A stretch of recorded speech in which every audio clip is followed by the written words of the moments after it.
Okay then. Right. Well, good evening, everyone, and welcome to a very special online meeting of the Havering Astronomical Society. As this month, this evening, we celebrate our 27th anniversary as a society. As many of you are aware, 27 years ago, the founder members of the society attended an astronomy evening class taught by tonight's speaker, Konrad. And when the course finished, they decided to create a new local astronomical society to allow them to continue meeting on a regular basis to just get together and study and learn about astronomy. And the rest, as they say, is history. And over the following years, thanks to their enthusiasm and dedication, the society grew and developed into the successful group that it is today. Sadly, two of those founding members are no longer with us, both having passed away last year. Francis Ridgely, a long-serving secretary, and Olive Williamson. They're both dearly missed, and we fondly remember them, particularly this evening. It became something of a tradition for Konrad to attend and give a talk on the anniversary of the Society's creation. I think I'm correct in saying that last year was the first instance of him not being able to do so due to the pandemic. However, we are incredibly pleased he's able to continue with that tradition this evening and speak to us through this somewhat tetchy medium of video communication, but thankfully we've got him with us this evening. Another tradition that rose on the occasion of our anniversary was the baking and the ingenious decorating of a large cake by Liz Watson for our consumption at our meetings during the break. Now, again, sadly, this didn't occur last year, but this year, hopefully, most of you will have received a smaller version through your letterbox, hopefully enabling you to partake with us this evening. She's not with us at the moment. She's at work this evening, but she did say she'll try and get here before the end of the meeting. But I'm sure you'll join me in thanking her for amazing generosity in both time and effort to do this for us. So it's very well done. So as we know, tonight's speaker is Konrad Malin-Smith. He's a retired school teacher of chemistry and physics. He was head of science for a number of years, and he has been a peripatetic lecturer on various astronomical topics to adult education establishments and astronomical societies, particularly ours here in Havering, and all around South England, and he's been doing that since the early 1970s. His interests include eclipse-chasing, astrophotography, DIY, classical music, the church, golf and snooker. However, I'm told he avoids doing housework, and as we've seen this evening, he has trouble with computers, but hopefully all will go well this evening. His talk this evening is entitled Clusters of Stars and Their Evolution. So without any more from me, I'd like to hand you over to Konrad. Brilliant. So just before we do hand over to Konrad, I just need to make a quick couple of changes because I need to share Konrad's slides. And also, could I ask everybody, apart from Konrad, to just switch off your video, because then that'll enable you to focus in on Konrad. Because unfortunately, because I'm presenting Konrad's slides, you'll get to see my video as well, but I'll hopefully be able to switch that off somehow. Okay, so let me just share the screen, and I'm sure Konrad won't mind this particular title slide, but well, I look almost handsome over there. Okay, over to you, Konrad. Okay, thank you. First and foremost, I really must thank everyone at Havering for inviting me over yet again for another talk to what is basically my favourite society. And on this particular occasion, can I say a special thank you to Peter Morris, Magda and Les for actually facilitating this for me, because I am a strict Luddite and this is seriously frightening. I realise I'm talking to people like Nick, who have computers who speak to each other, but that is well beyond my comprehension. You better believe it. And I must not by any means forget Liz. Guess what happened this morning? A piece of cake came through the letterbox. Well, actually it didn't. The fellow rang the doorbell, and there was a piece of cake made by none other than Liz, thanking me for my past efforts at Havering. And in fact, if there's a break, my wife and I will share the cake over here. And I must say thank you all very much for thinking of me. So, can we make a start straight away? Now, if something goes wrong with the audio, for goodness sake, let's stop me, won't you? Certainly will. Now, the first slide is actually a piece of artwork prepared by me.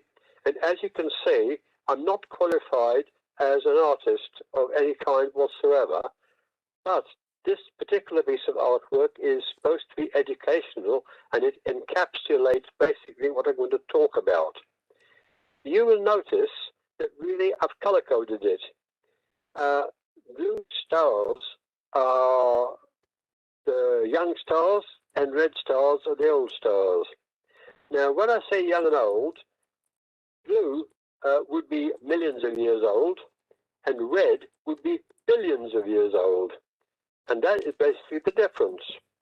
And really, it's about clusters of stars. You see, as astronomers, and by the way, I'm not a practical astronomer, as you all well know, but if you're going to study a star, what better idea than to study a star in a cluster, because at least you then know that the other stars in its proximity belongs to that cluster, and in fact, that cluster, all stars being the same distance from you, you can compare stars within the cluster. You can compare clusters one with the other, but that's another story. It's comparing stars within the cluster that is what this is all about. Now, globular clusters are in fact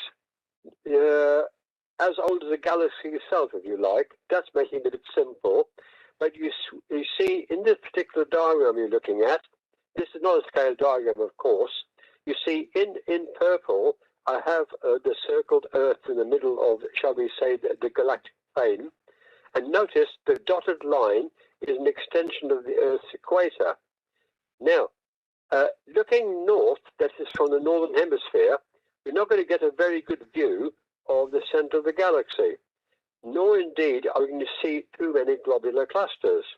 But if you're in the southern hemisphere, not only do you get a good view of the Magellanic clouds, but you get a good view, and in fact a good number of the globular clusters. Now, to begin with, globular clusters contain up to 1 million stars. That's the sort of number we're talking about.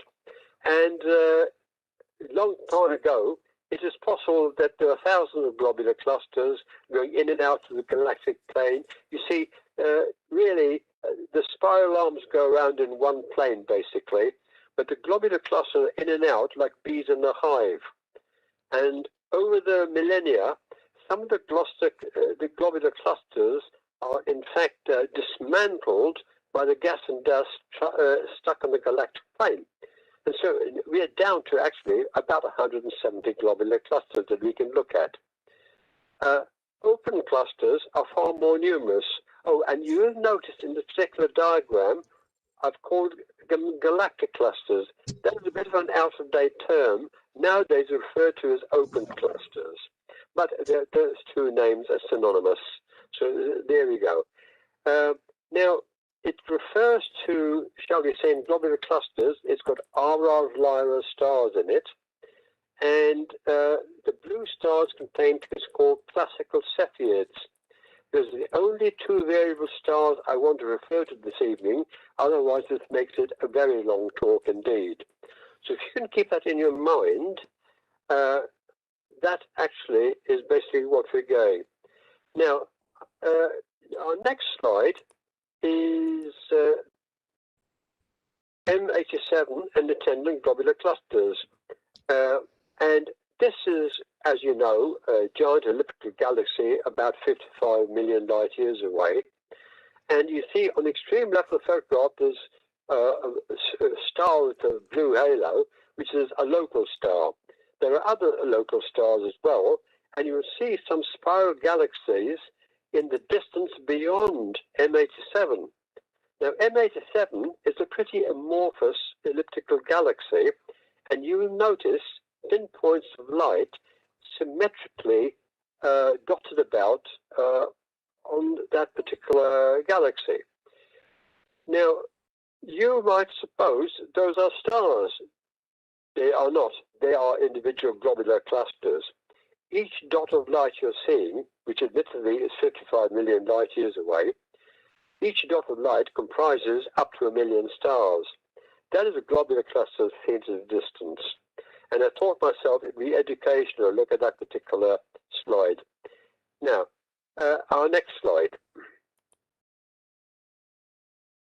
This is a pretty picture taken from, it could be anywhere, but equally it could be taken by John Mills from La Palma, though I don't suppose for a moment he did this particular one.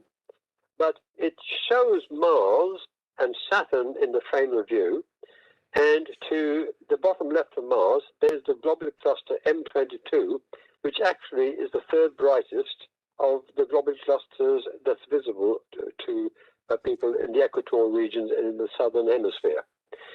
Before I go any further, is my voice coming through well, or am I speaking too fast? Please, somebody let me know.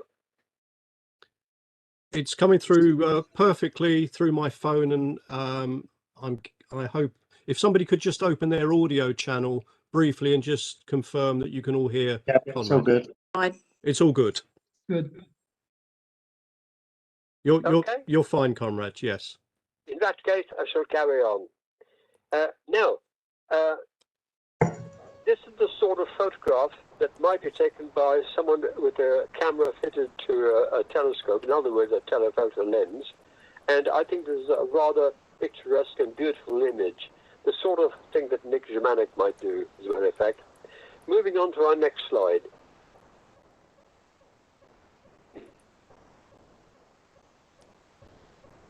That is a professional photograph. Now, there have been many photographs of M13 in Hercules.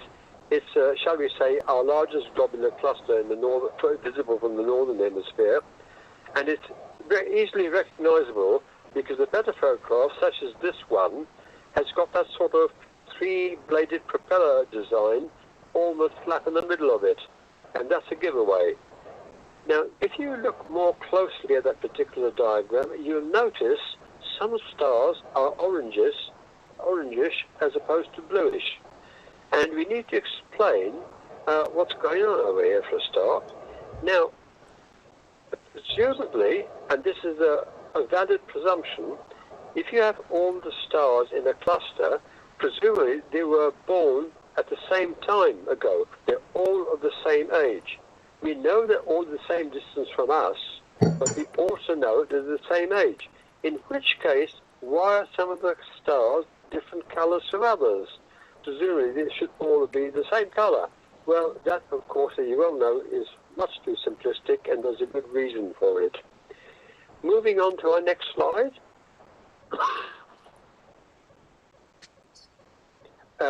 This is even better photograph.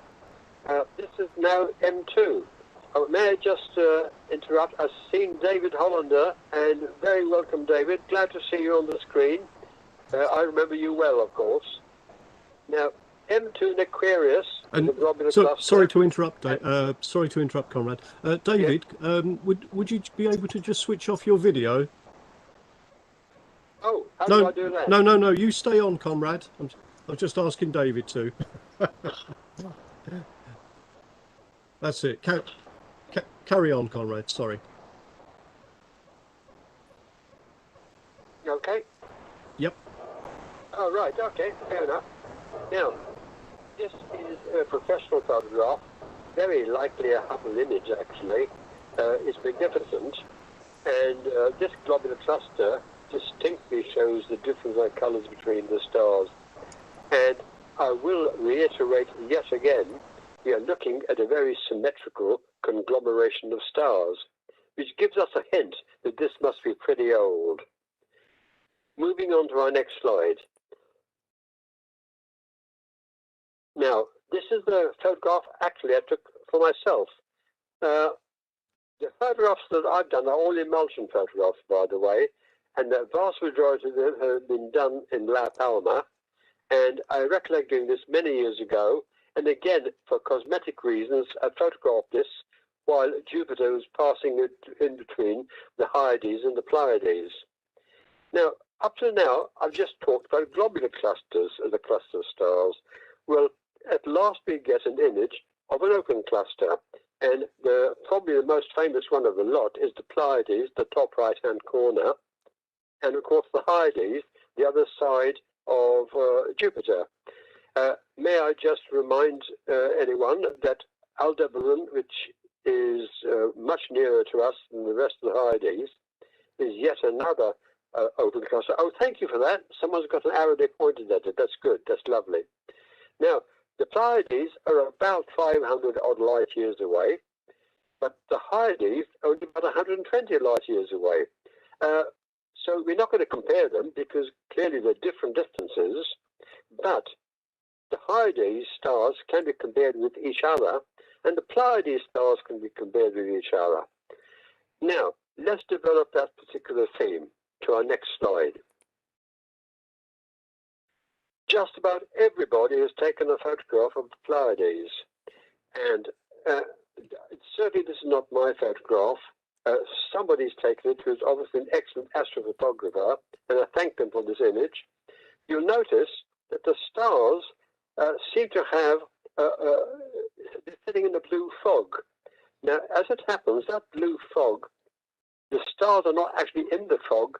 The fog is a nebula nearer to us than the Pleiades themselves. It's a reflection nebula, and it gives, in a sense, the game away that with open clusters, there might be a lot of gas about, and all that's doing is telling us, basically, the Pleiades are blue-hot stars.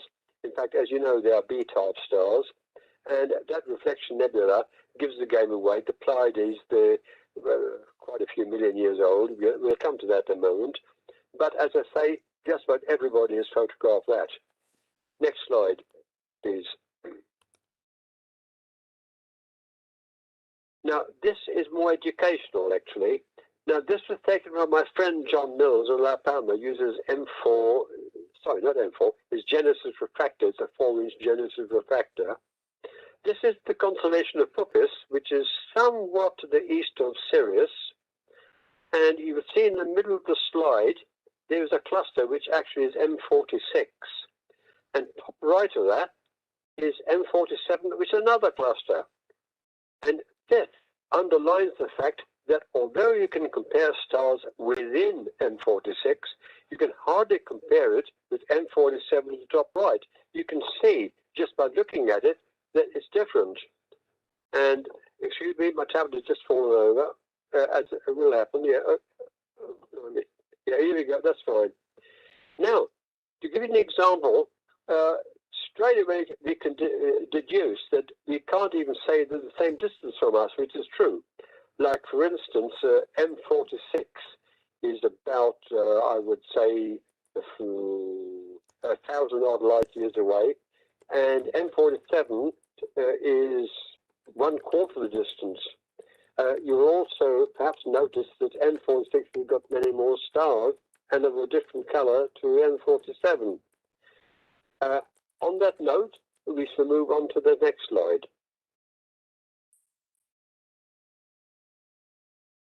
Now, this is a professional photograph par excellence, almost certainly a Hubble photograph.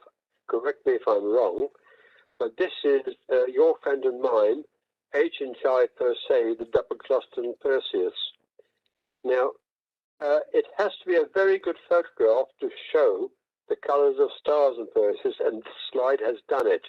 Notice there are red-orange stars in between both clusters. And I'm now flogging to death the point that in a given cluster, never be surprised if you see stars of a different color to the majority of stars in the cluster. There's a very good reason for that. Now, offhand, I can't remember how far away the double cluster is, but then again, it's a few thousand light years away.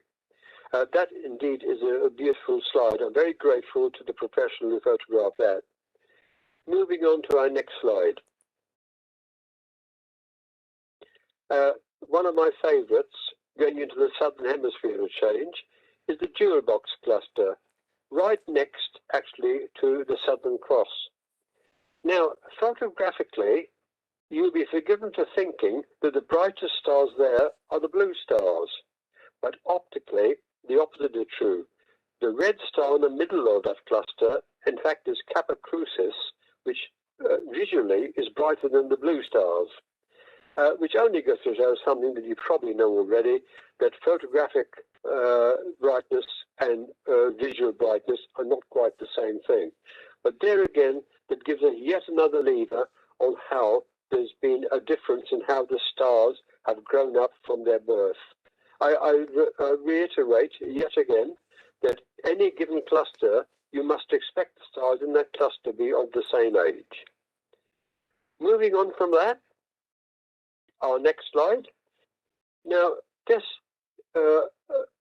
rather, well, simplistic piece of artwork actually is very important, because this actually explains what the blazes is going on, really. Top left-hand corner, let's look at that diagram of a young star. Now, what have we got? We've got a star with hydrogen on the outside, and we've got a core.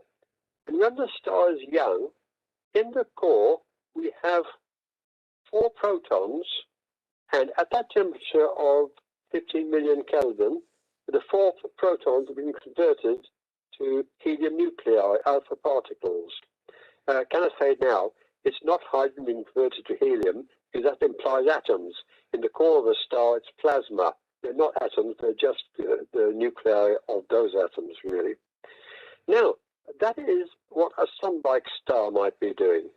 But a star more massive than the sun, shall we say, like Sirius, would do the same thing, but at a higher temperature, at 20 million Kelvin, except you use the CNO cycle, which is slightly more complicated than what a sun-type star will do, and it's burning at a hotter temperature. Now, you will not be surprised to learn that because Sirius is hotter than the sun, Sirius will go through its fuel more quickly than the sun.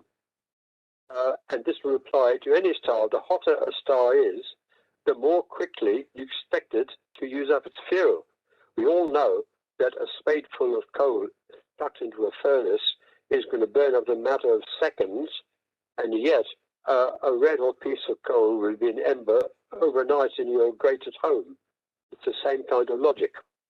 Now, in the course of time, your young star, whatever its mass, the core is going to start being not increasing in size, notice, in fact reducing in size, but helium is congregating in the core. That is the temporary nuclear ash, which now means that around that core, which is now hotter than it was before, hydrogen is still being converted to helium, protons converted to alpha particles, but at a much faster rate, because it's a higher temperature. Now the temperature has gone to 30 million Kelvin. Now, if that nuclear process is taking place more quickly, you will not be surprised to learn that more energy per second is being generated, which causes the star to expand because it is defeating gravity. The star is trying to collapse, but the photon pressure from the nuclear process in the core is causing the star to expand, so any star will expand as it evolves. And normally we take the view that something that's red hot is cooler than something that's yellow hot, shall we say. This might be true, so you will then say, well, that case is probably dimmer.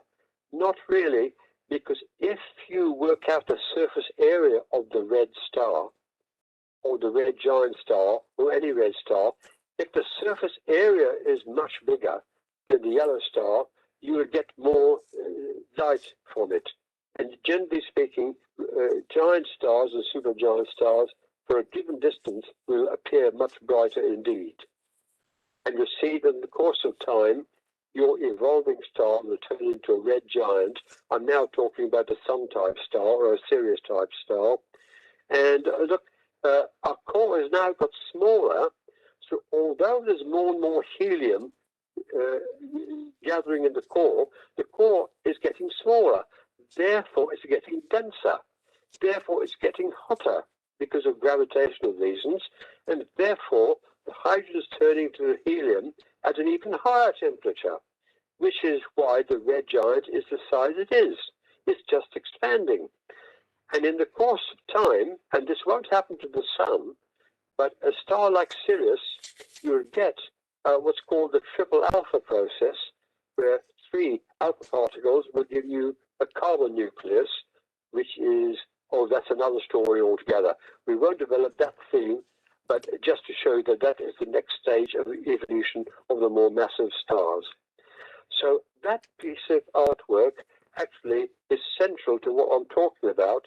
This is how stars will evolve, and you can see now that if you see a red star in a cluster, you can bet your boots the reason it's red is because although it might have been born at the same time as the yellow and the white stars, it was more massive to begin with, and it got through its fuel more quickly. That is what's happened over here. So let's move on a minute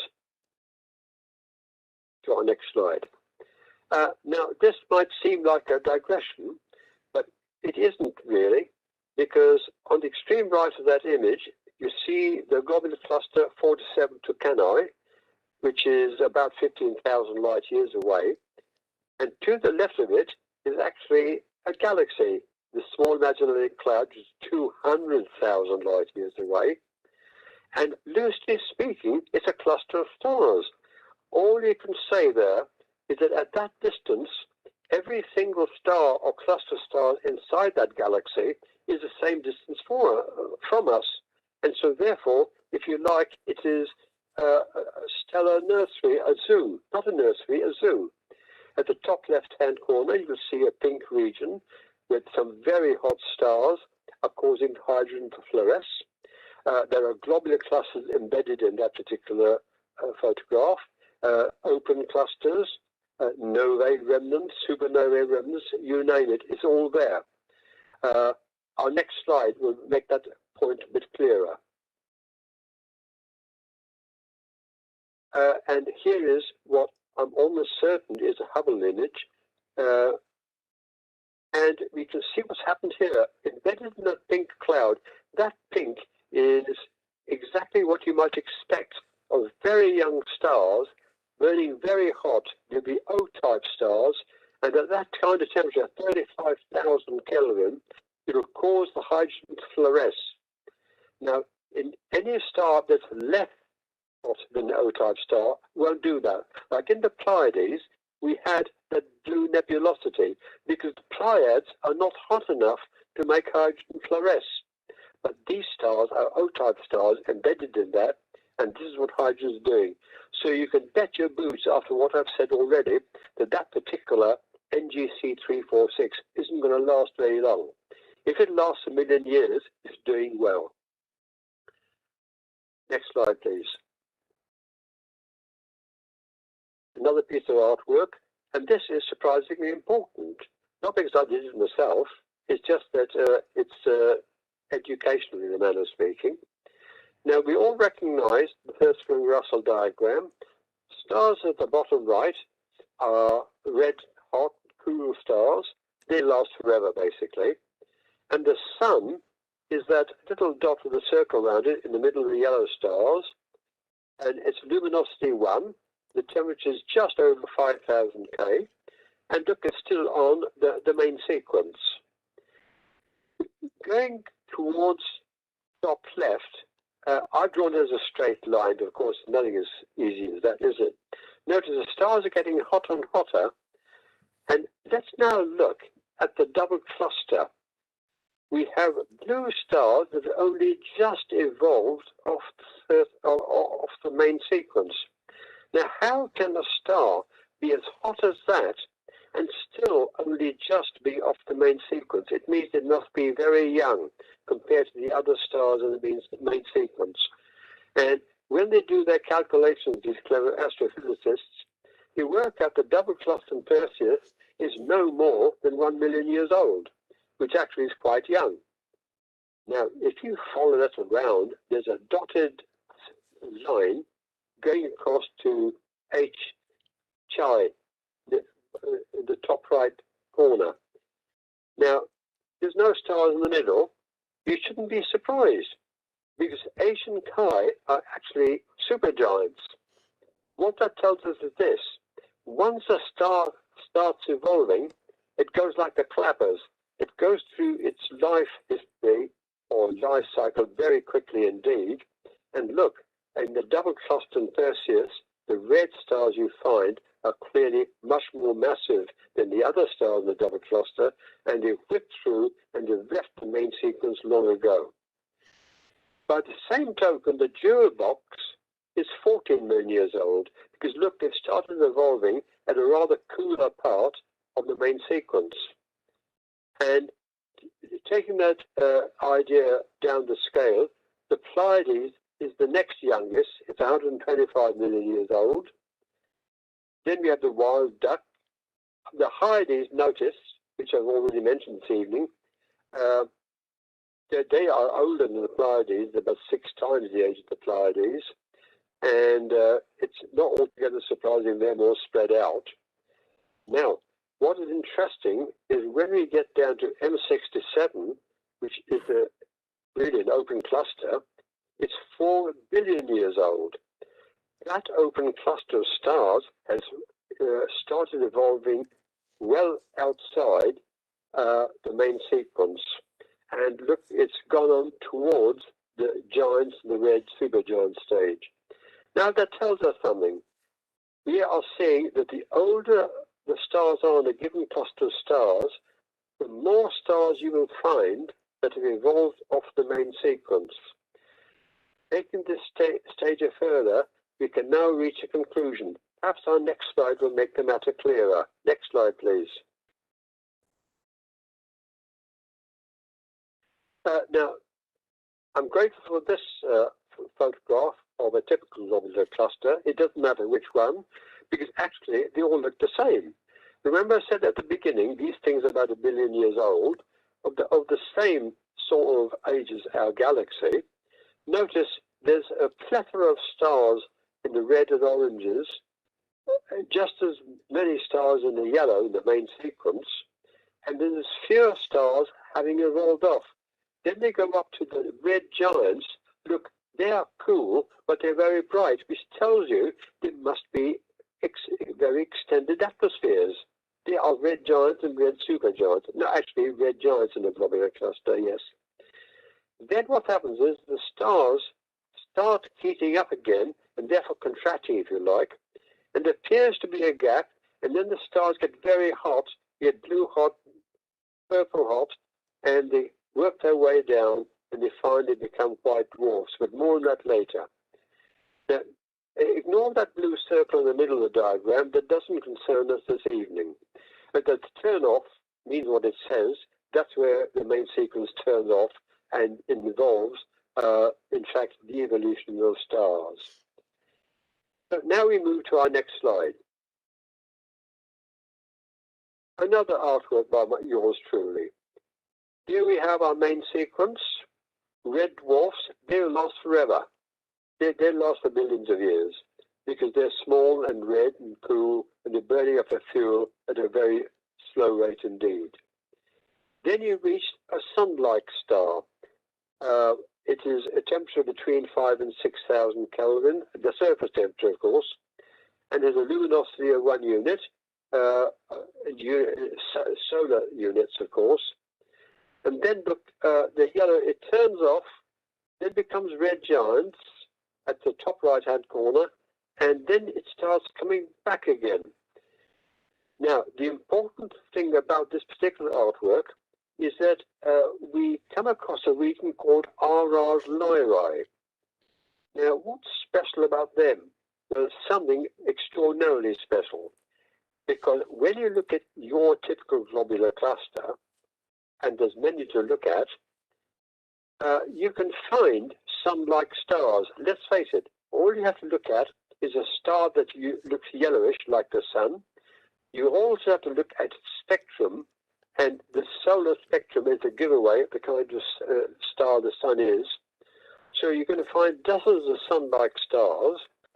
And at the same time, in that globular cluster that you're studying, you find RO Lyra stars. And to everybody's interest, all these RO Lyra stars are the same brightness. They're approximately 100 times brighter than the sun. Accurately, they're about 90 times, but 100 is good enough. Now, the good thing about this, once you've established in a given nearby globular cluster that an RO Lyra star is 100 times brighter than the sun, you no longer need to find sun-like stars in globular clusters. All you have to find is RO Lyra stars, and once you've established they're 100 times brighter than the sun, you've now got a handle on just how actually bright they are. So their apparent brightness will give the gain away as to how far away those RO Lyra stars are, which will give the gain away as to how far away the globular clusters are. So at a stroke, you can find the distances of all the globular clusters. And point made, really. Oh, by the way, on that diagram, you'll notice vertical between the RO Lyra stars near the bottom of the diagram are the white dwarfs, which I've already alluded to. Now, white dwarfs are very hot, but yet very dim. Why are they very hot and very dim? Because they're very small. They're no more than Earth-sized. They are really stars that have burnt up their nuclear fuel. They're stellar bankrupts, and globular clusters will contain no end of them. Which is yet another proof that globular clusters are old clusters. Look, a globular cluster, and here's a typical one, will contain all the stars you can imagine, including white dwarfs. So that's the giveaway. If you can find a white dwarf in a cluster of stars, you'll know you're looking at an old cluster of stars. More on that later. But we'll move on a little bit to our next slide. Now, here is a photograph I took from La Palma again some years ago. And you will notice that towards the right of the photograph, there's Vega and the constellation of Lyra. Also, towards the middle left of the photograph is Delta Cygni, and 3/4 of the way between Vega and Delta Cygni, there's a star that behaves like an RO Lyra star in a globular cluster.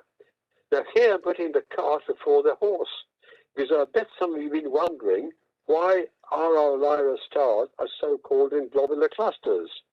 Well, the answer is the very first RO Lyra star that had a typical, not a spectrum, but a typical light variability was RO Lyra.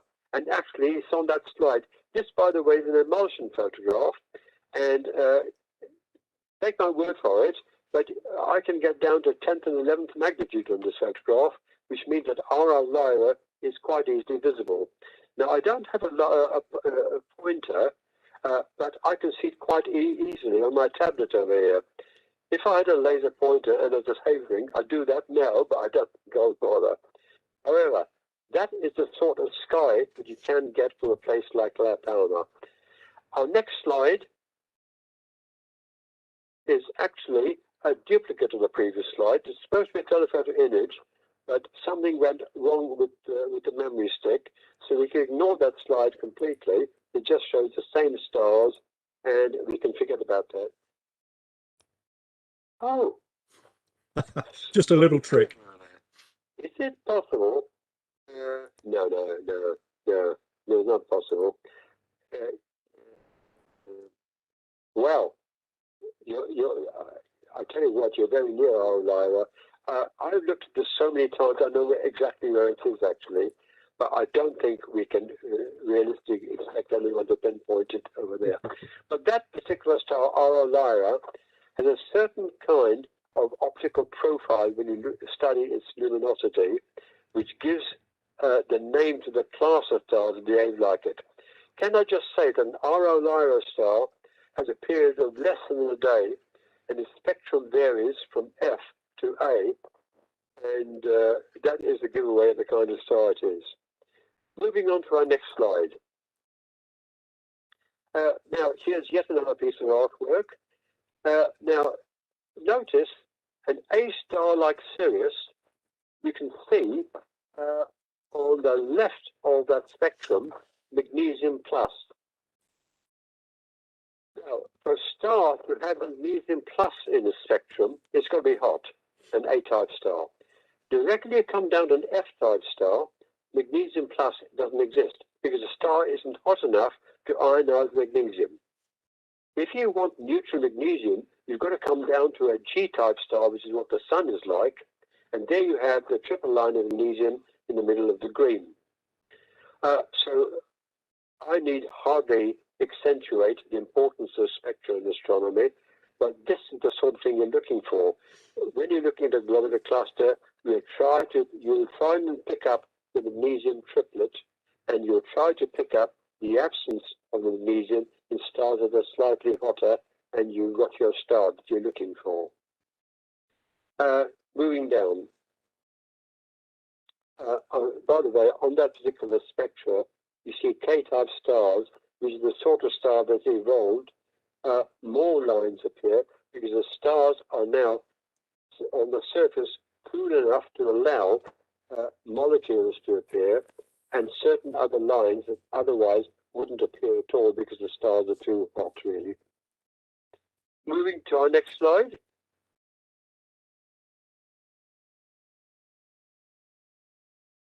Omega Centauri, the brightest globular cluster in the sky. It's a southern hemisphere globular cluster, as you will gather from the title Omega Centauri. And at the moment, you may say, well, that's no different from the other globular clusters I've shown you, and you're right. So it might seem like a bit of a digression, but just look at the next slide. Coming up now. It is a negative image of that. Now, why am I showing you this negative image? Well, not only for historical reasons, but if you talk about emulsion photography, and indeed emulsion astrophotography, back at the beginning of the 20th century, this is what would happen. If you wanted to take a photograph of a star or a star field, the first thing you'd get is a negative image. Now, this wasn't a bad thing, because actually you can see more in a negative image than on the positive version of it. The black stars with a white background shows up little details much better than the positive. Now we're going to make use of that fact that negative images is what used to be done at the beginning of the 20th century. We could develop our theme in a moment. Let's move on to the next slide. Now this is a Gaia image, and I have to tell you, this is one of my favorites. Now, you will see winking stars over there, and all those are RR Lyra stars. Now, this is the time-lapse movie of the combined stars in M15 and Pegasus, and those stars are all of the same brightness, proving what I've been talking about, that RR Lyra stars are all of the same brightness. We will pinpoint the distance of that particular globular cluster and any other globular clusters as well. Okay? I hope everyone can see the winking stars. I'll just leave it for another half a minute so you can see them. Oh, excellent. Well done. Oh, they're not blinking though. They're not blinking? They are now. When they should be. I can see them blinking on my tablet. Only a few of them are blinking, of course. Most of the stars are not blinking, of course. It's only the RR Lyra stars that are blinking. Anyway, it should be. Now, moving on from that, we are now going to look at another aspect of this. We're looking at the Sagittarius Scorpius star field. Here again is a photograph I took from La Palma. On the extreme left, top left-hand corner is the Lagoon Nebula. And coming down, you see M7 and M6, which are two open clusters. On the right is Antares, and there's a little sort of misty dot on this particular, this is not a telephoto shot, of course. This is a straightforward camera emulsion shot that I did. But John Mills, one of my friends in La Palma, did the next photograph, which I thought was a masterpiece. So let's look at the next photograph. Yes, there is Antares, bathed in its own nebulosity, and on its immediate right is the globular cluster M4, the nearest globular cluster to us. It's only 7,000 light years away, which as globular clusters go, is next door, basically. Now, we're going to make use of this because, again, this is the Genesis 4-inch photograph done by John Mills quite a few years ago. Moving on from that, we now look at a professional image of M4, and notice it's still globular. It's a little bit bedraggled, but it's still globular. It's still got different colors of stars. But that is not the main point I want to make. Let's look at the next slide, which is more to the point. Here we are, is definitely a Hubble Space Telescope shot, and there is the globular cluster N4, and notice there's a little rectangle inside the N4. We've expanded it to show you the Hubble Space Telescope Wide Field Planetary Camera 2 image, and those white circles incorporate little blue dots. You can just about see them.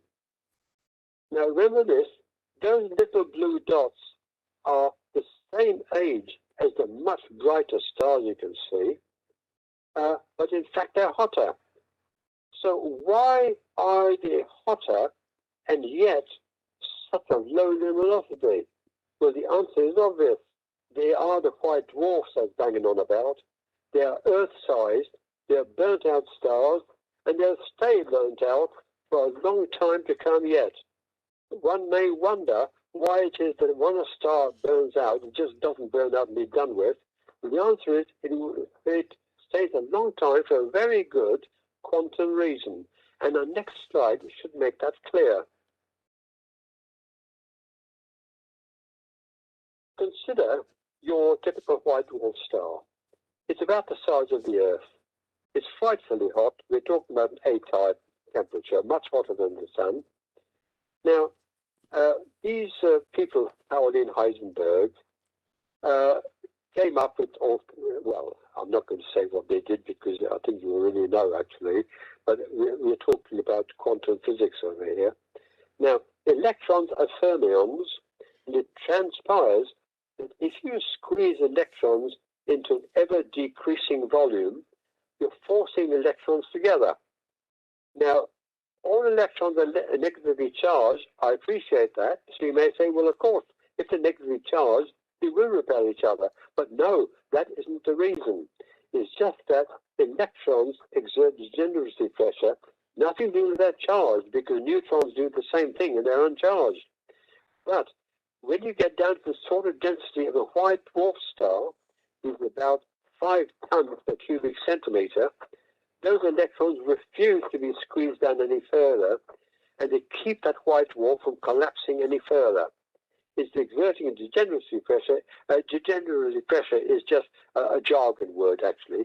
It just means that for quantum physical reasons, well, it says there, electrons in close proximity cannot have or cannot be allowed to have the same energies. All fermions have got to have slightly different energies, which actually accounts for the fact that atoms are stable. I mean, as we all know, atoms contain nuclei with electrons going around these nuclei. Well, each and every electron in any given nucleus is in a slightly different energy. If they're in the same orbit, they have the opposite spin, which means they have a slightly different energy. If it weren't for those quantum laws, atoms wouldn't exist. Matter wouldn't exist, and I wouldn't be talking about it. And basically, this is it. Now, that actually is the subject of another talk, but I thought I'd whet your appetite a bit by saying that in a globular cluster, you'd expect to find white dwarf stars. You will not expect to find white dwarf stars in open clusters. Moving on. Our next slide. Now, we are going to change the subject a little bit. Now, may I say, Les, Is this a good time for us to have a break, or shall I just carry on? It's entirely up to you, Conrad. Would you like a little break? Because you've been talking for. I'm happy. Or you're happy to go. What about your customers? Oh, well, I think the customers are. Well, I won't speak for themselves. I won't let them speak for themselves because they're all on mute. But we'll keep on going because I think then we can have a decent break then, can't we? While we've got a momentum, we may as well carry on. Okay. Now here's a photograph I took when I was in Australia, way back actually, and you will not be surprised to know that it is the Southern Cross in the extreme right of that image, and to the left of the Southern Cross is Alpha and Beta Centauri. For what it's worth, the jewel box cluster is visible there as a fuzzy point of light, but I won't flog that to death because I've spoken that already. But if we go to the top of the slide, that fuzzy little dot you see is your friend and mine, Omega Centauri, the brightest globular cluster in the heavens. It is quite a few thousand light years away, but it's the brightest and the largest. Actually, that globular cluster contains the best part of 1 million stars. Some people say it's the failed galaxy, but that is another story. However, we'll spend some time looking at that globular cluster maybe. Next slide, please. Now, again, on La Palma, there, the brightest dot you see there, which is in the middle, slightly down to the right, is Omega Centauri. And that star field is a sort of star field you expect to see from La Palma. The skies are very clear, unless, of course, there's sand from the Sahara Desert, but that's another story. Now, moving on from that, next slide. I've been talking so far, basically, about open clusters and globular clusters. And on this particular slide, there's another kind of cluster I wish to mention.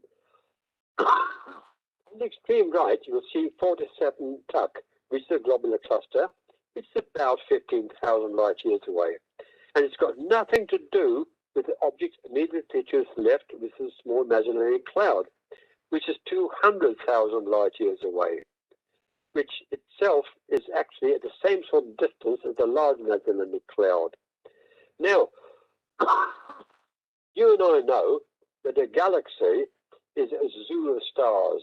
It contains everything. And our Milky Way is a galaxy, so the imaginary clouds. Now, at the beginning of the 20th century,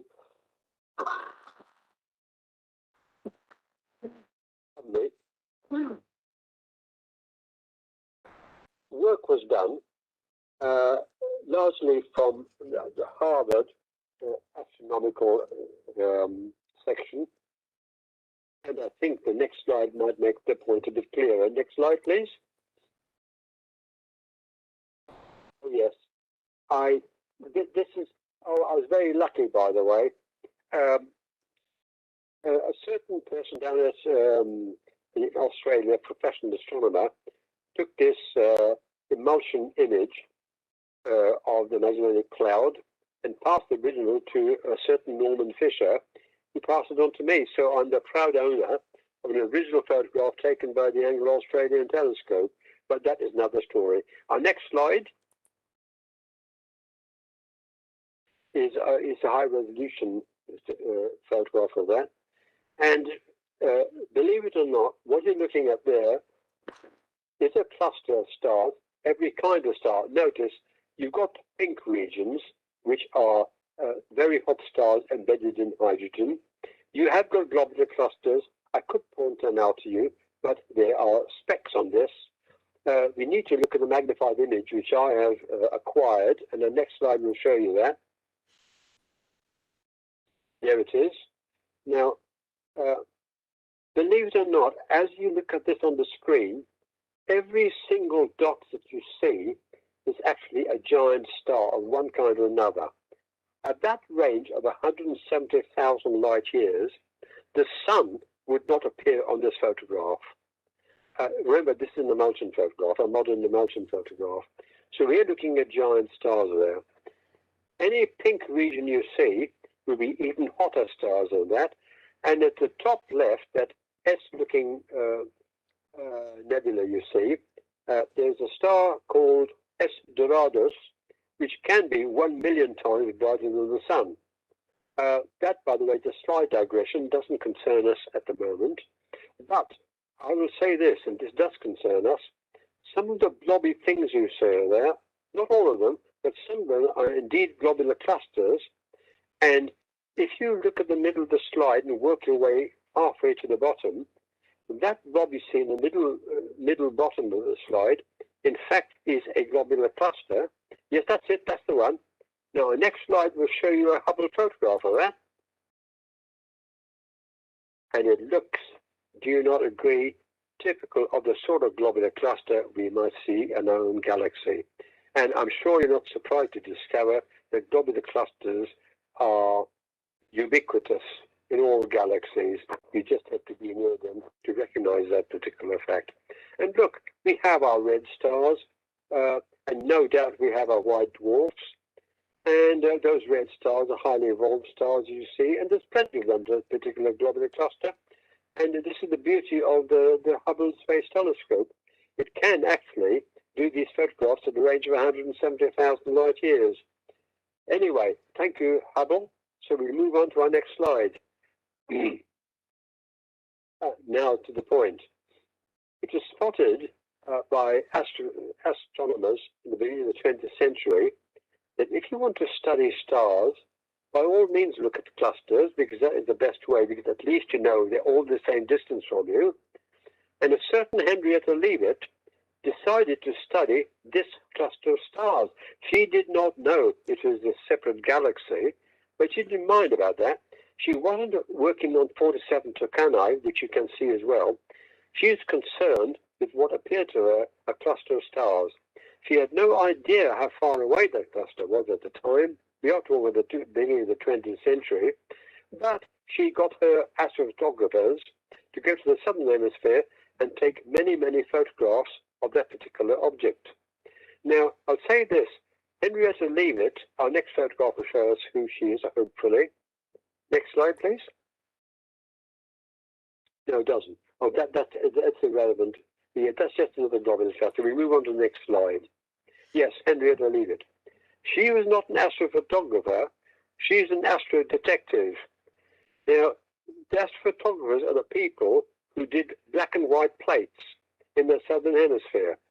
These plates were sent back to Harvard, and Henrietta Leavitt, very soon, working under Pickering in the Harvard Observatory department, showed her talent at picking up variable stars in the small Magellanic Cloud. I will say, as almost an irrelevance, that actually she was very, very deaf.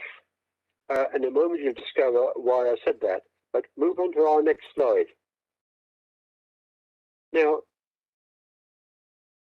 she was working on many variable stars, including Delta Cephei, the Cepheid variables. Why are they called Cepheid variables? Because the original one was Delta Cephei. And those of you who probably recognize, on the left of that image is the western part of Cassiopeia. And as you move to the middle of the slide, and slightly towards the top right, Delta Cephei is there, standing out.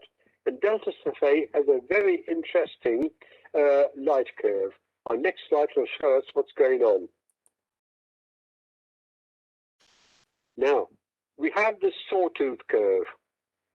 The apparent magnitude goes up steeply, falls gently, goes up steeply, falls gently. Notice it is different from RR Lyra.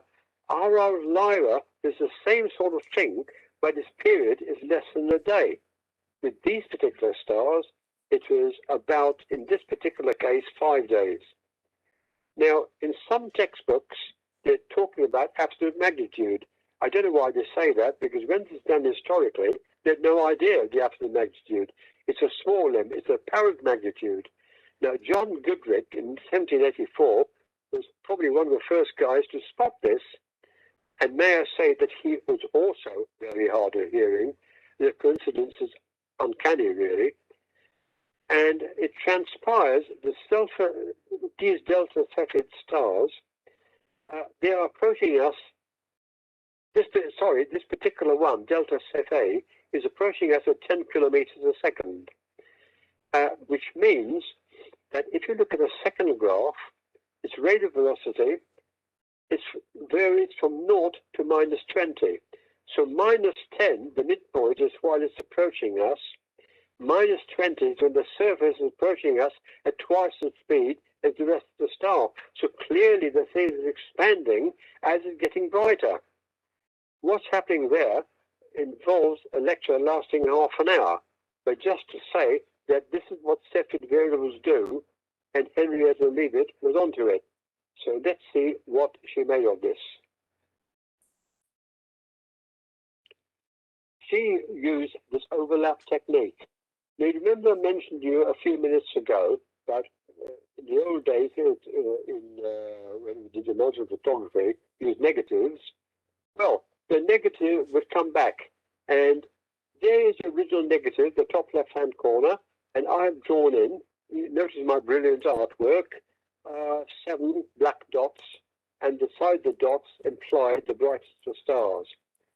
So you can do a positive version of that at the same time, and clearly if you superimpose one on top of the other, the overlay will be blank because you've cancelled the brights with the darks. However, if you take an image at some later time, you can spot which of the stars there are variable. Notice that in the diagrams I've done, I've deliberately varied the size of the black dot, and when you overlap it with the positive version of the original photograph, you can in fact spot where the variable stars are. And there we have 2 black dots and a white dot on the overlay. So straight away Henrietta spotted 3 stars in that particular image. And of course, this was studied over not just months, but years. And this overlay technique, I'm not saying she's the only person to use it, but she's certainly the first to make big use of it, and she made herself quite famous. And our next slide will show us what she managed to achieve. She studied, if we look at option number 3, 25 Cepheids in the small imaginary cloud, and she came up with the period luminosity law. And there we have it. She discovered that the brighter the star was, as m reduced its positive value, the longer was the period. And she said, well, I don't know how far away these stars are, but by golly, if you could find a way of finding how far away these stars are, we could in fact find the distance of the cluster. Now, at the time, nobody knew anything about the distance of the imaginary clouds, nor indeed the distance of any Cepheid variable, certainly not a delta Cepheid itself.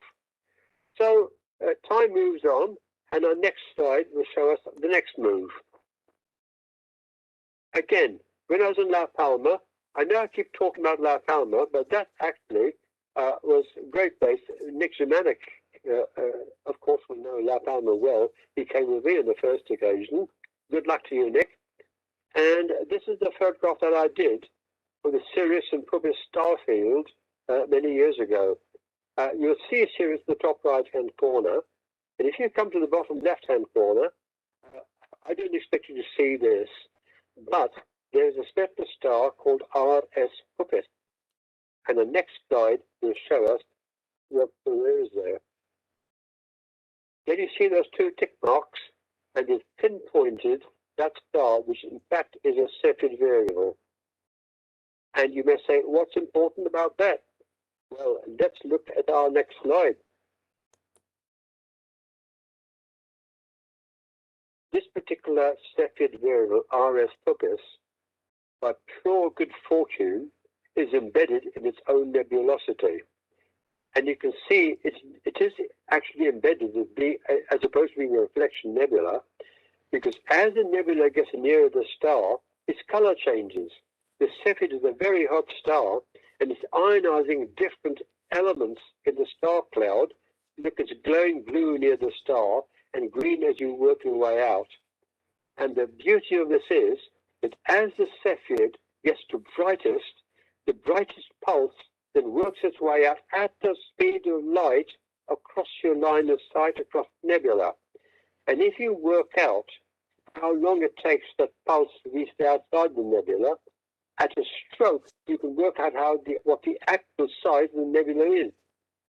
If you compare the actual size of the nebula with the apparent size of the nebula, straight away you've got the distance of the nebula, therefore you've got the distance of the Cepheid variable.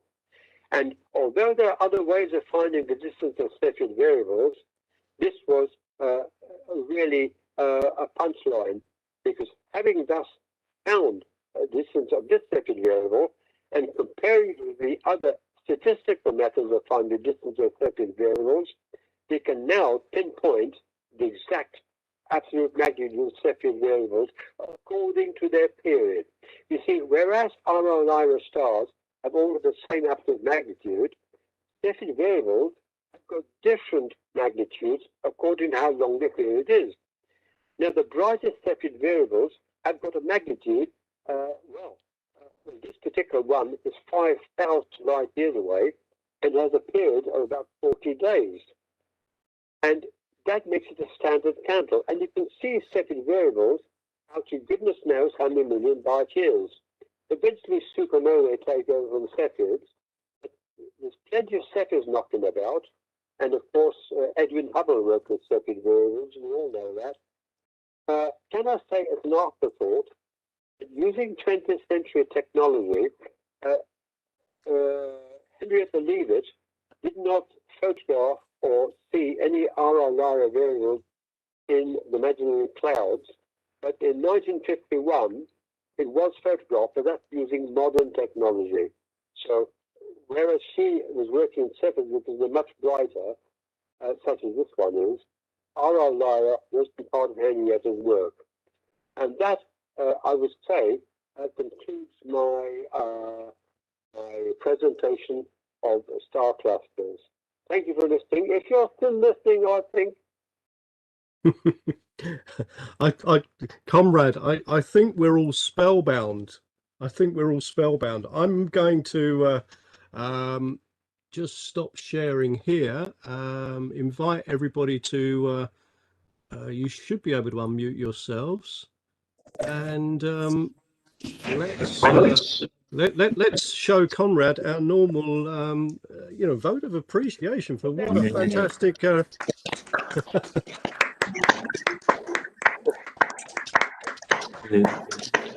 mean, yes. Hello, people. I think you've certainly made up for the gap last year, Conrad. So absolutely fascinating talk. And I think you asked about having a short break. I think we should let you sort of pause for breath. I mean, you were talking for non-stop for well over an hour there. So absolutely fabulous. Speaking lost track of time. I'm a bit like a clockwork orange. Once I start chatting, you can't shut me up. Did I actually speak for more than an hour? I think you did, yes. Yeah. My wife just shouted, yes, you did. Leave it straight up in the background. Oh, by the way, please pass my thanks on to Liz for the excellent piece of cake that arrived. My wife and I are going to share that cake when this meeting finishes, and we shall eat for health and drink for health of the Havering Astronomy Society. And listen, I can't wait for the day when I can come up to Havering and actually be in front of you good people again to give one of my talks, because as I say, it's something I like doing. Anyway, absolutely. Anyone like to ask me any questions? Yeah, I think let me just get to the questions. I couldn't track everything, so I'm not sure how many questions we've got. I'm sure we've got at least a couple of questions. I'll just read them out from here, Conrad, if that's okay. Yeah, that's fine. The first question: have any planets been observed or detected in any globular cluster that you know of? Yes.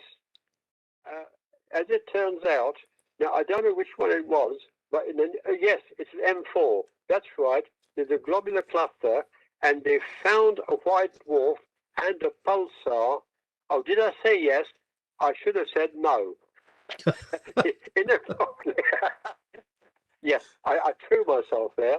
Yeah, you can see white dwarfs and pulsars, but I very much, I don't think about it. It is possible that some clever bloke somewhere, or lady, I don't know, has seen a planet, but I don't know of this.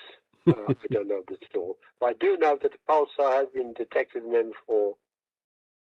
Excellent, excellent, great. Okay. Brian asked a question. My understanding is a white dwarf has no fusion taking place and will eventually cool to become red, then black dwarf star. How do you know whether a red dwarf is a cool white dwarf or a red dwarf on the main sequence as your HR diagram, which would be fusing slowly? Good point. Yep.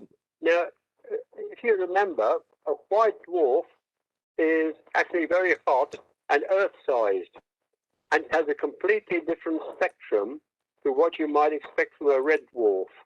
Now, a red dwarf is a star that, as you probably realize, only about 3,000, 4,000 Kelvin surface temperature. And may I say, at the moment, these white dwarfs, apparently the universe is not old enough for these white dwarfs to have cooled down to a black dwarf yet. So you've got to hang about a little bit. But you see, the thing is, there's no way you can confuse a dim red dwarf with a white dwarf, because for a start, white dwarfs aren't dim. Now, you may well ask, how is it that white dwarfs stay white? Well, the short answer is, it's made up of these electrons, which are fermions, which are buzzing around at near relativistic speeds. And any heat it loses is from the bosonic material inside the overheated crystalline structure of the white dwarf. That will cool down, but shall we say, the optical energy generated by the electrons will be visible for a long time yet. Nobody can work out, or rather, the universe is not old enough for anyone to work out at what rate these white dwarfs cool. Yes, we can get white dwarfs to have an orangey color, but they've been around one hell of a long time. But they haven't got to the stage where they're red in color. Let me see, what's the nearest one I can think of? Yes, there is an orange white dwarf that's very old indeed. But you cannot confuse them with the red dwarfs in the main sequence because of their spectral signature. You do not expect a white dwarf atmosphere to show you the spectral lines of an ordinary star. Great. Thanks, Konrad. Just back to planets, exoplanets, I guess. Why do you think no planets have been found in globular clusters? Is the environment not suitable for them to form? Now that I think of it, I think I might be in error over there. I seem to remember having a slide of, it was artist's impression of what a globular cluster star would look like if you're on a imaginary planet in a globular cluster. And let's face it, globular clusters are old stellar nurseries, not nurseries, what I'm talking about, old stellar conurbation. And you'd expect there might well be planets. If you're living on this planet, you would have the nearest star just a couple of light months away instead of being a couple of light years away. And I've no doubt there must be planets. How do they detect a planet in a globular cluster? You see, there's so many stars in a globular cluster that how would you distinguish? You know how they discover these planets? The planet comes in front of the star, and there's a drop in optical value, isn't there? And there's also a star wobble. I have a feeling that the stars are too close together. Will you see the star wobble in the midst of all that plethora of stars that you might get in the globular cluster? It'd be a very difficult thing to do, but I'm not going to say that it can't be done. I'm not falling into the same trap as was fallen by an astronomer years ago when they said space travel isn't possible, and the very next day somebody landed on the moon, you know. Great, great.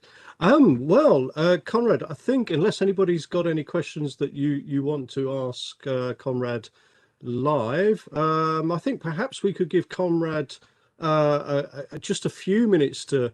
I don't know if you need if you want to grab a quick drink, but I think I'm just going to thank Liz for this, as you've already mentioned it, Conrad. Yes. I don't know if everybody else received their little cake from Liz. Absolutely Yeah. wonderful. I mean, it's oh, there's a few heads shaking. Oh well, but Yeah, that was brilliant. That was brilliant, lovely.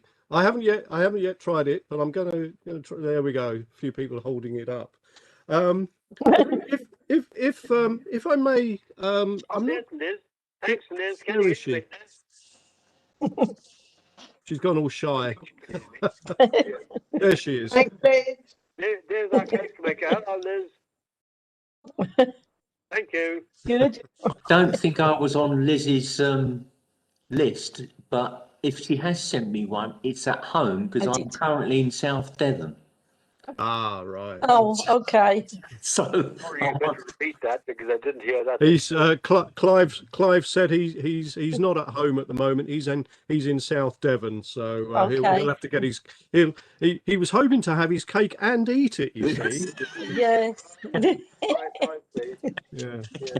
But I'm not sure that I'm not sure everybody knows this, but Conrad has actually got an asteroid named after him.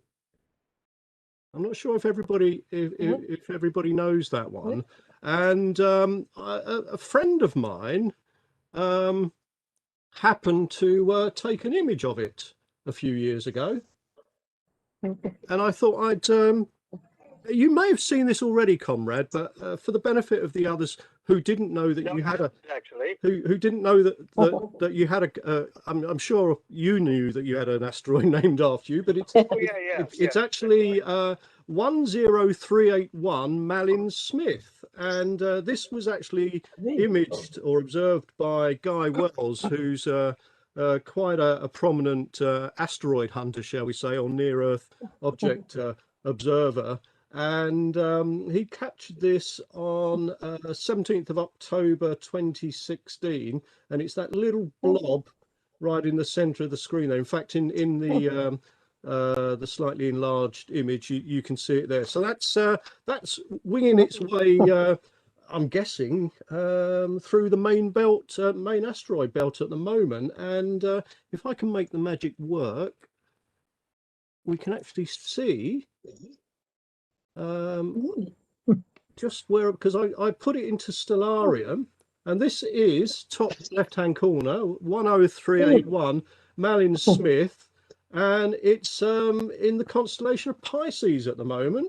Wow. There we go. It is about three astronomical units away from us right at the moment, traveling at an orbital velocity of 23,500 kilometers per second. So there you go. Well done, Conrad. Oh, that's worth knowing. Thank you. By the way, what was that bright star with the two bright dots? Was that Jupiter, any chance, or something? Oh, hang on a moment. Let me just reshare that one. I think it may be the Sun and Venus and Mercury. Actually, Really? yep, it's the Sun and Mercury and Venus. Wow. And there's I've seen Aries. that before. And I've just Great. there we go. So let me just find it again. Malin-Smith. There we go. And just to prove that it is actually there. There we go. That's fine. Thanks very much indeed. That's very good. Thank you. Brilliant. I'll stop sharing. And great. That guide, May 2021. This is not a complete guide, but only a partial guide. No.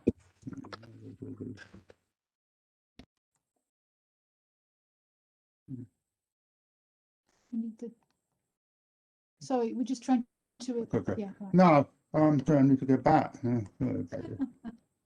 Can't you use the up and down button? Okay, now here we've got the Southern Night Sky about the beginning of May. I discussed, I mean, you weren't at the Young Astronomy, but I discussed the ones on the right at the last meeting of the Young Astronomers. For tonight, I would just point out that you can still see Mars at the very bottom of Gemini, between Pocan and Capella. I had a look at it the other night. I must say the disk was very, very small. So that's Mars. I'm going to start, however, at the eastern end with Vega and Hercules, which are just now coming into view at this time of night. And the first one I'm going to be dealing with is the Globular M57. Now, one of the big things we've got to remember about M57 is that while photographs of it are very colourful, it's not so colourful in the telescope. I'll come to that again in a moment. Now, what we do have here, I mean, Konrad was talking earlier about globular clusters, and we have a great number of globular clusters here. Firstly, of course, we have the great globular cluster in the keystone of Hercules. Between, you can't see it though, you can see it on this slide, it's almost exactly halfway between Arcturus and Vega. And then just to the left and a bit higher is a somewhat dimmer globular cluster of M92. Now, it's interesting to note that M13 is 22,000 light years away, so that's a furthest distance, and M92 is another 5,000 light years away, so 27,000 light years away. And that's partly why it's magnitude 6.4 rather than the 5.8 of the Great Hercules cluster. Now, right down there at the very bottom there, you can see an Ophiuchus, which is very low at the moment. You can see M12 and M10. They're about the same magnitude as M52, but they're much closer. They're both about 15,000 light years away. But I'll pass over those fairly quickly. Now, the final globular cluster we have in this picture is bright. In fact, it's actually even brighter than the Great Cluster in Hercules because it's magnitude 5.6. Despite the fact that it's actually further away at 25,000 light years. So that's that part of the picture for us. Now, moving on, we can see a wonderful picture of M57 taken by Leif Brand, and this is an expanded view of the picture on the right. Now, what I've done with the picture on the right is I've made it more or less black and white, and I've made it more or less black and white because this is what you see in the telescope. It's like a little smoke ring, certainly not big and colourful as you might expect. Now, here's M13, an absolutely wonderful picture by Les. You can see some of the older stars near the centre there, and just look how dense that concentration of stars is in the middle. You can't see it quite as well as that in the telescope, but if you've got a fairly large telescope, it's still very impressive. And then we have M5. Now, if you look at M13 and M5, you might well come to the conclusion that all globular clusters look alike. And that is true to some extent. But in another way, some are more open. And you can see that M5 is somewhat smaller and somewhat more open than M13, despite the fact it's the same distance. So presumably it is therefore actually smaller. Now let's move on to the next part of the sky, which is more or less due south at the moment, and that is dominated by the bright orange star of Arcturus in Berti. Now, between Berti and the fairly visible but not terribly bright star Cor Caroli, you can find another globular cluster, namely M3. And just below M3, on the same level as Arcturus, is M53, but that's quite dim, and I'm not going to spend any time on that. Now we come to what's called the Bow of Virgo, which is a group, a sort of asterism, if you like, made up of 1, 2, 3, 4, 5 stars, and they form roughly a bow shape. I have to say that in Havering at these, that's not terribly obvious, but that's called the Bow of Hercules. And within the Bow of Hercules, you get an enormous number of galaxies, most of which, indeed, practically all of which can't be seen from Havering, I'm afraid. But if you look at Denibola, which is to the right of the Bow of Virgo, and draw a line to the fairly bright star Beta Matrix in Virgo, along that line are two quite bright galaxies, and if you've got a large enough telescope and a filter and a reasonably dark sight, you might see them. I haven't, but you might. And they are M87 and M60. I'm going to come back to M87 in a minute because it's really interesting. Then, if you draw another line from Denebola to the next star, which is Epsilon, I think it's Epsilon Virginis, if I remember rightly, you halfway between them is just another bright galaxy. And now, when I call them bright galaxies, they're in fact about magnitude 8.8, which is about the same as M82 in Ursa Major. Now, in terms of distance, because they're in the Virgo cluster, they're all roughly the same distance, all roughly about 55 million light years away. So that's much, much further away than, say, the Andromeda Nebula. However, and rather boringly, I'm afraid to say, they're all elliptical galaxies, and that is not surprising, because in the middle of a big cluster of galaxies, they're going to keep hitting other galaxies, and when two spiral galaxies hit each other, as our galaxy will do with Andromeda and a few million years ago to come, they will almost certainly become a rather boring, featureless elliptical galaxy, as you will see in the pictures in a moment. Now, this is a picture of M3, which I mentioned, the one between Corcaroli and Arcturus, taken by Martin Gill, and you can see that it looks somewhere between M5 and M13.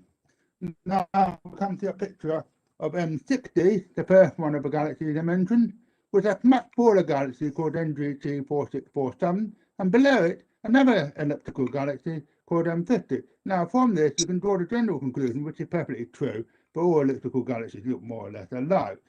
But you know, they are the majority of galaxies, particularly in a global cluster, so we can't hold that against them.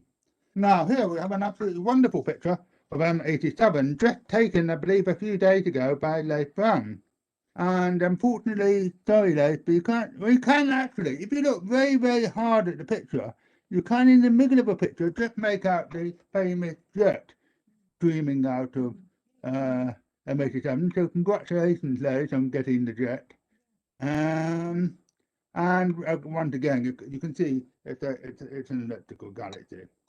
Now, what M87, of course, is most famous for these days is it's got the largest big hole of any black hole of any galaxy. It would also, of course, go somewhere, although not directly speaking, to make it the most massive galaxy we know.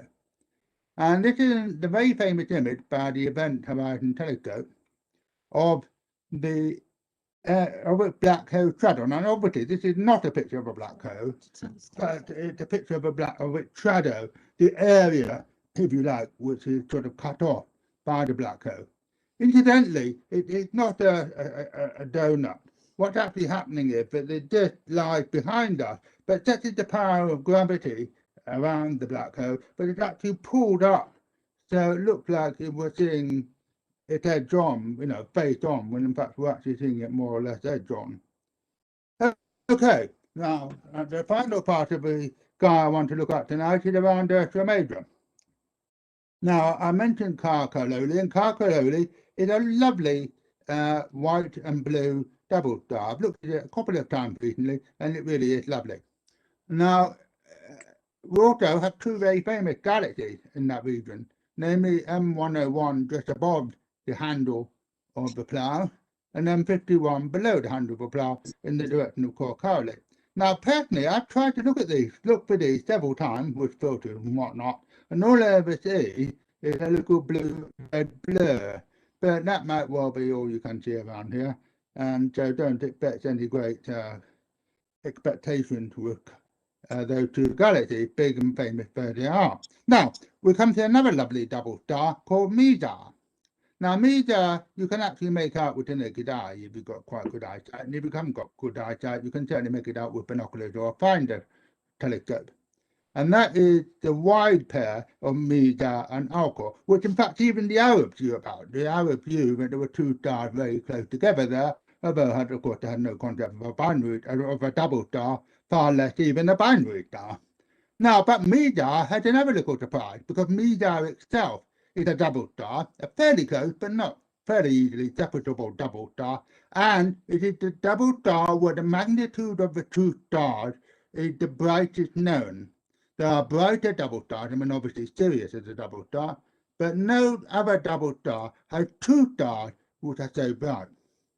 Now, finally, but absolutely not least, on the very edge of the picture, you can see above Ursa Major, and then about the easiest way to get to it is to take Thad, which is on this side of the barrel of the plough, and Dubny, which is on this side, and then just carry on about as far again, and that would be roughly the right region for M81 and M82. Now, I'm very glad to say that they are easily seen. In fact, I would say they're about the only galaxy which is easily seen from our benighted neighbourhood, apart, of course, from M31.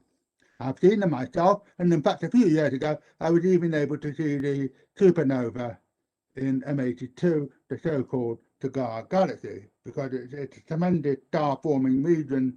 In fact, though it's often been described as an irregular galaxy, they now think it's pretty much an edge-on spiral galaxy. Now, for our final round of pictures here, we have this absolutely wonderful picture again of absolutely fantastic, this really, good as Hubble. M51 by Leif Brand. Don't know how you managed that, Leif, but you did. And now, an even better, an absolutely amazing picture of M101. Really, really fantastic. And then we have this equally good picture of M81, which is a spiral galaxy, more or less, not quite face on, but almost edge on. And in the background there, the starburst galaxy M82. You can see that sort of region of star formation cutting across the middle there. And even in a small telescope, you can see that. The M81 and M82 are absolutely worth looking at. Now, coming back to the double stars I was talking about, you can see on the right here, Alcor. In the middle here, a star which has nothing to do with it, but everybody always sees it when you see Moja and Alcor. And then on the left here, you have the double star or Meja and Alcor. And you can see in this photograph, the brightnesses are reasonably similar, and they are very, very bright and very, very white. Now, finally, we have Corcaloli. To give it a proper name, Alpha Canis Canorum. Seen here, it looks like light blue and yellow, but personally, I see them as a very pure white and a lovely cobalt blue. Go and look at it, easy to find. It lies between Meja and Alcad in the handle and Ocula. Even in Havering, you can't miss it, and it's well worth having a look at. So with that final recommendation, I hereby end. Thank you very much, everybody. Thank you. Brilliant. Thanks, Peter. And I'll just hand back to my namesake, Les. Stop sharing now. Stop sharing. I had a stop. Sorry, guys, I had to stop sharing. Okay, got it. Got it. Sorry. Okay. Right, thank you, everybody. All right. Thank you. Okay, yeah, just a couple of points before I go into the normal notes. First of all, I'd just like to again express my thanks for Konrad for this evening and his wonderful talk. And I know he's not au fait with all things technical and electronic, but between yourself and Les, you've managed to put on a lovely sport piece for us for this evening. Thank you for that. Again, I did mention it before, but unfortunately Liz wasn't with us. But now that she's actually joined us, just again repeat that I think she's done a wonderful job, and I really thank her for the generosity, both in time and effort, and at giving out cakes for everybody. It was wonderful. Thank you very much for that, for Liz. Thank you. Okay, right. So going on to the next meetings. Okay, so Peter and Magda have arranged for us next Wednesday, the 5th of May, is our next meeting. Wow. We have a lady called Ophelia Wibisono, who's a PhD student of the Planetary Science Group at UCLA's Mullard Space Science Laboratory. She's going to be giving us a talk entitled Seeing Jupiter's Aurora in a Different Light. Sounds interesting. And then for our main meeting in May on the 19th, a regular speaker to the Society, Roger O'Brien, who's returning to us.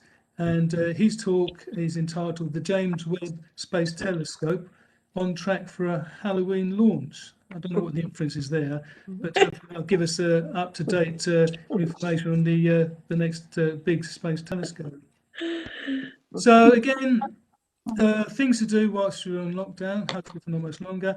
If you'd like to refer to the website, where, as before, you'll find that there's Peter's Objects of the Month, Martin's monthly challenge, and also there's other information and items to look forward to on our Facebook page, Twitter. And again, if anyone, particularly after tonight's images that we saw from Les and some of the others, if you have an interest in practical astrophotography, there is the observing group chat on WhatsApp, which those of you who already haven't got onto it, if you want to contact Les, I'm sure he'll give you access, and there's plenty of information and images to share there for you. And the Young Astronomers is going from strength to strength. We had a great meeting last month with Andrew Liner giving us a chat about the life of stars. And the next meeting is next Thursday on the 29th. So as before, if you know of any individual youngsters or groups that might be interested in the 8 to 16 range, please refer them to the website and get them to contact Liz for information on there.